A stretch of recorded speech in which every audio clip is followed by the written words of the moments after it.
Study IQ IAS, आपका selection हमारा mission.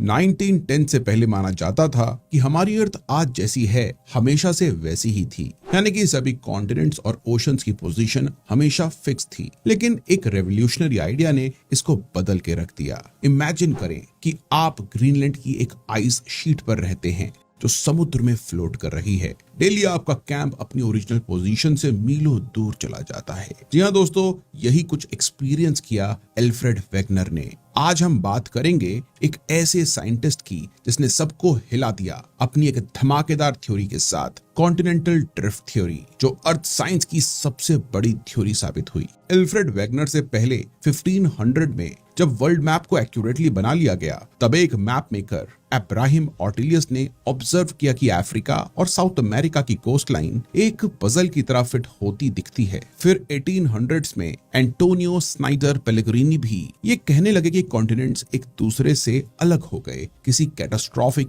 Event के बाद, और इसको रिप्रेजेंट करने के लिए उन्होंने एक मैप भी ड्रॉ किया। साथ ही फॉसिल के एविडेंस के आधार पर ऑस्ट्रियन जियोलॉजिस्ट एडवर्ड स्वेस को भी ये लगा कि एक समय पर सभी कॉन्टिनेंट्स एक साथ जुड़े हुए थे, और उन्हें लगा कि ये कनेक्शन लैंड ब्रिजेस के थ्रू हुआ। फिर 1912 में एंट्री होती है एल्फ्रेड वेगनर की, एक जर्मन साइंटिस्ट जो पोलर एक्सप्लोरेशन में ग्रीनलैंड में बिजी थे। उन्होंने मैप्स को देखकर सोचा, ये कॉन्टिनेंट्स तो परफेक्ट पजल पीसेस की तरह फिट हो रहे हैं। साउथ अमेरिका और अफ्रीका को देखकर उनके मन में भी अब्राहम ऑर्टिलियस की तरह कॉन्टिनेंट्स के जुड़े होने का ख्याल आया, और इस दिशा में उन्होंने सोचना शुरू किया। लेकिन एल्फ्रेड वेगनर एक मीटियोरोलॉजिस्ट थे जो एटमॉस्फेरिक साइंस के लिए जाने जाते थे, और इसलिए जब उन्होंने अपनी इस थ्योरी को प्रपोज किया तो उस समय के जियोलॉजिस्ट ने इस आइडिया को बिल्कुल मानने से मना कर दिया। तो दोस्तों चलिए समझते हैं साइंटिफिक कम्युनिटी को हिलाने वाले एल्फ्रेड वेगनर के इस आइडिया को। वेगनर की कॉन्टिनेंटल ड्रिफ्ट थ्योरी के अकॉर्डिंग आज से 250 मिलियन साल पहले सभी कॉन्टिनेंट्स एक साथ कनेक्टेड थे और पैंजिया नाम का एक सुपर कॉन्टिनेंट फॉर्म करते थे। साथ ही पैंजिया को सराउंड करता था एक सुपर ओशन जिसे उन्होंने पैंथेलासा कहा। लगभग 200 मिलियन साल पहले टिरासिक पीरियड में पैंजिया टूटना स्टार्ट हुआ। इनिशियली पैंजिया दो लैंड मासेस में टूटा, नेमली लॉरेशिया जो कि नदन पार्ट था जिसे अंगारा लैंड भी कहा गया, और गोंडवाना या फिर गोंडवाना लैंड जो कि सदर्न पार्ट था। इन दोनों पार्ट्स के बीच एक नया ओशन बेसिन भी खुला जिसे उन्होंने टेथीस सी कहा। आज के नॉर्थ अमेरिका, ग्रीनलैंड और यूरेशिया एंगारा लैंड का हिस्सा थे, और south America, Africa, India, Arabia, Madagascar, Antarctica और ऑस्ट्रेलिया गोंडवाना का। और इसी दौरान लॉरेशिया में भी स्प्लिट देखने को मिला, जहां नॉर्थ अमेरिका और ग्रीनलैंड इससे अलग हुए और अटलांटिक ओशन खुलना शुरू हुआ। इस इवेंट के लगभग 20 मिलियन साल बाद, यानी कि 180 मिलियन साल पहले, जुरासिक पीरियड में जब पृथ्वी पर डायनासोर्स का राज था, तब लॉरेशिया और गोंडवाना फर्दर ब्रेक होना शुरू हुए, और क्रिटेशियस पीरियड आते आते ये क्लियर हो गया कि नॉर्थ अमेरिका और ग्रीनलैंड यूरेशिया से और दूर ड्रिफ्ट हो रहे हैं। वहीं लगभग 130 मिलियन साल पहले साउथ अमेरिका भी गोंडवाना से अलग होना शुरू हुआ और वेस्ट की तरफ ड्रिफ्ट होने लगा, जिसकी वजह से साउथ अटलांटिक ओशन का निर्माण हुआ। नेक्स्ट लगभग 120 मिलियन साल पहले इंडिया भी मेडागास्कर, ऑस्ट्रेलिया और एंटार्क्टिका और रिमेनिंग गोंडवाना यानी कि अफ्रीका से स्प्लिट हुआ और इंडियन ओशन बनने की शुरुआत हुई, और इंडिया ने अपनी नॉर्थवर्ड जर्नी शुरू की।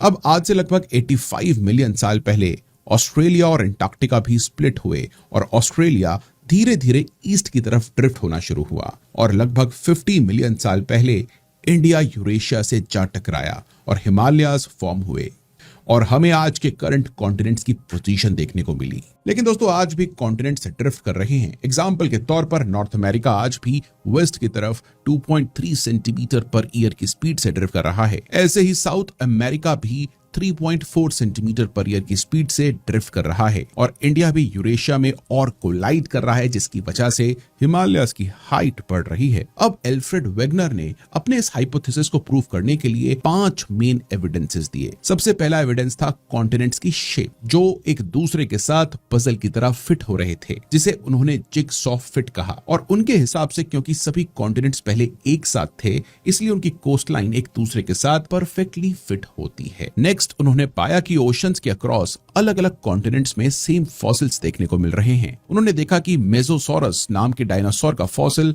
साउथ अमेरिका और साउथ अफ्रीका दोनों कॉन्टिनेंट्स में अटलांटिक ओशन के अक्रॉस है। इसी तरह across the oceans different continents में सिमिलर फॉसिल्स देखने को मिले।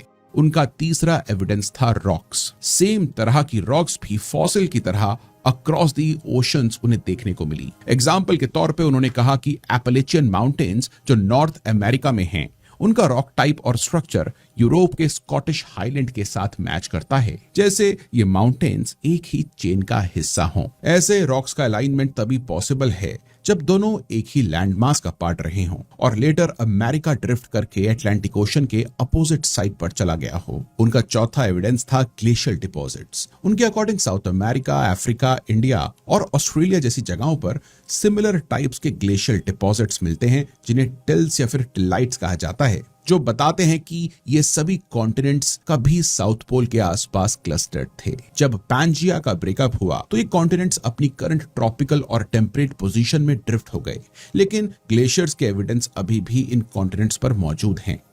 और उनका पांचवा और लास्ट एविडेंस था प्लेसर डिपॉजिट्स।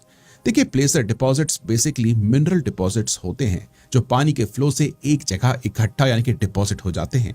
अब इंटरेस्टिंग बात यह है कि कुछ ऐसे प्लेसर डिपॉजिट्स जो एक जगह पाए जाते हैं वो अलग अलग कॉन्टिनेंट्स पर भी मिले हैं।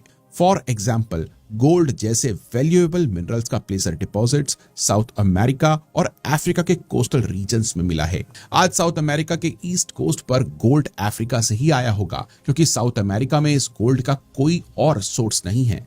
ये सेम डिपॉजिट दिखाते हैं कि कभी ये कॉन्टिनेंट्स एक दूसरे के साथ कनेक्टेड थे, तब ये मिनरल्स एक जगह से दूसरी जगह तक इजीली ट्रांसपोर्ट हो पाए। जब ये लैंड मासेस अलग हुए तो ये मिनरल डिपॉजिट भी अलग अलग जगह पर फैल गए। लेकिन दोस्तों, इतने सारे एविडेंस के बाद भी उनकी थ्योरी को 1910s में एक्सेप्टेंस नहीं मिली, जिसके पीछे मेन रीजन था फोर्स ऑफ ड्रिफ्टिंग। देखिए, कॉन्टिनेंट्स ड्रिफ्ट कर तो रहे हैं, ये तो ठीक है, लेकिन प्रॉब्लम है कि इन कॉन्टिनेंट्स को ड्रिफ्ट कौन कर रहा है, इस ड्रिफ्टिंग की एनर्जी कहां से आ रही है और कैसे ये कॉन्टिनेंट्स इतने टफ ओशियानिक क्रस्ट को पुश कर रहे हैं।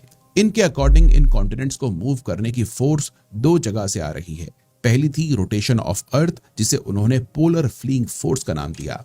उनके अकॉर्डिंग ये फोर्स अर्थ की रोटेशन के कारण बनती है। वैगनर कहते हैं कि अर्थ की रोटेशन की वजह से कॉन्टिनेंट्स को पोल से दूर पुश किया जा रहा है, जैसे एक स्पिनिंग टॉप के एजेस पर चीजें दूर जाती हैं। एल्फ्रेड वैगनर ने अपनी कॉन्टिनेंटल ड्रिफ्ट थ्योरी को समझाने के लिए एक और कॉन्सेप्ट का यूज किया, जो था टाइडल फोर्सेस। वैगनर ने सजेस्ट किया कि मून और सन की ग्रेविटेशनल पुल जो ओशंस में टाइड्स क्रिएट करती है, वो कॉन्टिनेंट्स को भी मूव कर रही थी। उन्होंने ये आर्ग्यू किया कि ये टाइडल फोर्सेस इतनी स्ट्रॉन्ग थी कि ये कॉन्टिनेंट्स को धीरे धीरे ड्रिफ्ट करवा रही थी। अब 1910 तक सबको अर्थ की रोटेशन की स्पीड, अर्थ का मास, सन और मून के ग्रेविटेशनल पुल की नॉलेज थी, और इसी बेसिस पर उस समय के साइंटिस्ट ने कैलकुलेट किया कि अगर हम पोलर फ्लीइंग फोर्स और टाइडल फोर्सेस को 100 बिलियन सालों तक भी अर्थ पर लगाएं तो कॉन्टिनेंट्स को मूव करने जितनी एनर्जी प्रोड्यूस नहीं होगी। और हमारी अर्थ की एज सिर्फ 4.54 बिलियन ईयर्स है, हेंस ये पॉसिबल नहीं है। इसीलिए उस समय के ग्रेट थिंकर्स ने इस आइडिया को रिजेक्ट कर दिया और हर जगह से उनको क्रिटिसिज्म झेलना पड़ा। कुछ ब्रिटिश जियोलॉजिस्ट ने इस थ्योरी को जर्मैनिक स्यूडो साइंस कहकर रिजेक्ट कर दिया। वहीं बर्लिन में उनकी थ्योरी को मूविंग क्रस्ट डिजीज और वैंडरिंग पोल प्ले कहा गया, और ऐसे साइंटिस्ट्स जिन्होंने उनकी थ्योरी को थोड़ा भी सपोर्ट किया उन्हें ड्रिफ्टर कहा गया। लेकिन दोस्तों, फिर भी उन्होंने उस समय पर मानी जाने वाली फिक्स्ड थ्योरी यानी कि सॉलिड अर्थ थ्योरी को हिला कर रख दिया, और काफी सारे यंग एंड डायनामिक साइंटिस्ट ने ड्रिफ्टिंग कॉन्टिनेंट्स के बारे में सोचना शुरू किया। और ऐसे ही एक साइंटिस्ट थे आर्थर होम्स, जिन्होंने कॉन्टिनेंटल ड्रिफ्टिंग के सपोर्ट में कन्वेक्टिव करंट थ्योरी 1927 में दी, जिसके बारे में हम नेक्स्ट एपिसोड में बात करेंगे और जानेंगे कि कैसे कॉन्टिनेंट्स ड्रिफ्ट करते हैं और एल्फ्रेड वैगनर को कैसे उनकी डेथ के बाद रिकॉग्निशन मिली। मैं आपको बता दूं कि ये टॉपिक यूपीएससी GS2, GS3 और एसए के लिए काफी इंपॉर्टेंट है। स्टडी IQ IAS, आपका सिलेक्शन हमारा मिशन।